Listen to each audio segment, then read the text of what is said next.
ഇത് നമുക്ക് അടിപൊളി ഒരു ബീഫ് റോസ്റ്റ് ഉണ്ടാക്കിയാലോ. 4 ഇൻഗ്രീഡിയൻസ് മാത്രം ഉപയോഗിച്ച് നമുക്ക് പെട്ടെന്ന് തയ്യാറാക്കാൻ പറ്റുന്ന റെസിപ്പിയാണ്. അപ്പോൾ നിങ്ങൾക്ക് വീഡിയോ ഇഷ്ടമായിട്ടെങ്കിൽ ഇപ്പോൾ തന്നെ ഒന്ന് ലൈക്ക് ചെയ്യണേ.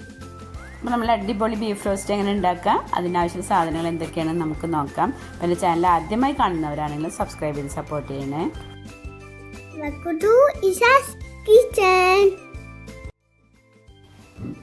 ഇപ്പോൾ ഞാനിവിടെ ബീഫ് റോസ്റ്റ് ഉണ്ടാക്കാൻ വേണ്ടി കുക്കർ അടുപ്പത്ത് വെച്ച് അതിലേക്ക് കുറച്ച് വെളിച്ചെണ്ണ ഒഴിച്ചു കൊടുക്കുന്നുണ്ട്.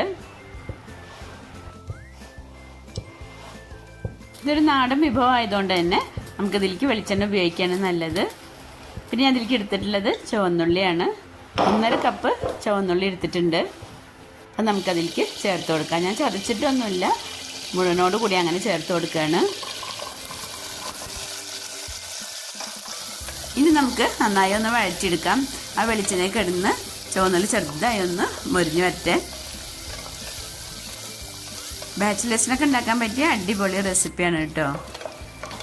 ആകെ 4 ഇൻഗ്രീഡിയൻസിലുള്ളൂ. അപ്പോൾ അതുകൊണ്ട് തന്നെ ബാച്ചിലേഴ്സിനൊക്കെ പെട്ടെന്ന് റെഡിയാക്കി എടുക്കാൻ പറ്റും.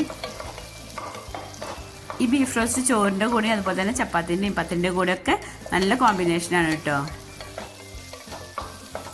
ഇങ്ങനെ ചുവന്നുള്ളി മുഴുവനോട് കൂടി ഇടുമ്പോൾ വേറെ ഒരു ടേസ്റ്റാണ് കേട്ടോ. അതുകൊണ്ടാണ് ഞാൻ അങ്ങനെ ഇട്ടത്.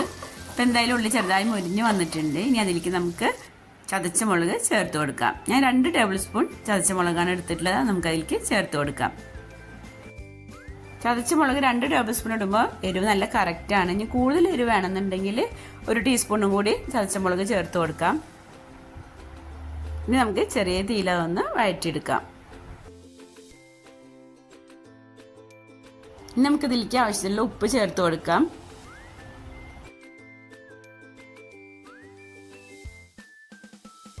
ഇനി ബീഫ് ഇവിടെ ഞാൻ 1/2 കിലോനാണ് എടുത്തിട്ടുള്ളത്. അത് കുറച്ച് എല്ലോട് കൂടിയുള്ള പീസാണ്. അതാണ് കൂടുതൽ ടേസ്റ്റ്. അതുപോലെ കുറച്ച് നെയ്യൊക്കെ ഉള്ള ബീഫായിരിക്കണം കേട്ടോ, എന്നാലാണ് കൂടുതൽ ടേസ്റ്റ്. നമ്മൾ ചതച്ച മുളക് ചേർത്തതിന് ശേഷം നന്നായി വഴറ്റിയെടുത്തിട്ടുണ്ട്. ഇനി അതിലേക്ക് നമുക്ക് ബീഫ് ചേർത്ത് നന്നായി ഒന്ന് ഇളക്കിയെടുക്കാം. ഇനി നമുക്ക് ഇതിലേക്ക് ചേർത്ത് കൊടുക്കാനുള്ളത് കാശ്മീരി മുളക് പൊടിയാണ്. ഞാൻ 1 ടീസ്പൂൺ കാശ്മീരി മുളക് പൊടി ചേർത്ത് കൊടുക്കുന്നുണ്ട്. ഇനി നമുക്ക് നന്നായി ഒന്ന് ഇളക്കാം. ഇനി ഒരു 1/4 ഗ്ലാസ് വെള്ളം ഒഴിച്ച് നമുക്ക് ബീഫ് ഒന്ന് വേവിച്ചെടുക്കാം. നമ്മൾ ഈ ഒരു ബീഫ് റോസ്റ്റിലേക്ക് ഇഞ്ചിയും വെളുത്തുള്ളിയും ഗരം മസാലപ്പൊടിയും ഒന്നും ചേർക്കുന്നില്ല. എന്നാലും നല്ല അടിപൊളി ടേസ്റ്റാണ്.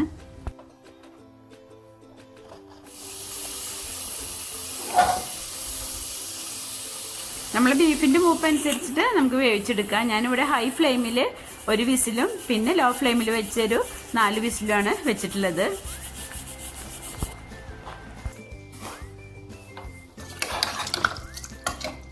നമ്മൾ ബീഫൊക്കെ നന്നായി വെന്തിട്ടുണ്ട്. പക്ഷേ അതിൽ കുറച്ച് വെള്ളമുണ്ട്. അപ്പോൾ നമുക്ക് ഒന്ന് വറ്റിച്ചെടുക്കാം. അപ്പോൾ നിങ്ങൾ ഈ ഒരു രീതിയിൽ ബീഫ് റോസ്റ്റ് ഉണ്ടാക്കിയിട്ടില്ലെങ്കിൽ എന്തായാലും ഉണ്ടാക്കി നോക്കണേ. ഒരു പ്രാവശ്യമെങ്കിലും ഉണ്ടാക്കി നോക്കണേ.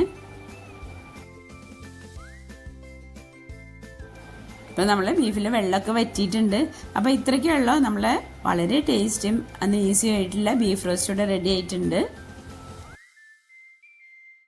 നമുക്ക് വേണമെന്നുണ്ടെങ്കിൽ അതിലേക്ക് കുറച്ച് കറിവേപ്പില ചേർത്ത് കൊടുക്കാം.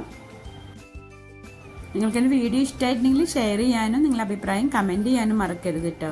അപ്പോൾ ഇനി മറ്റൊരു വീഡിയോ ആയിട്ട് വരാം. Thank you. Thanks for watching.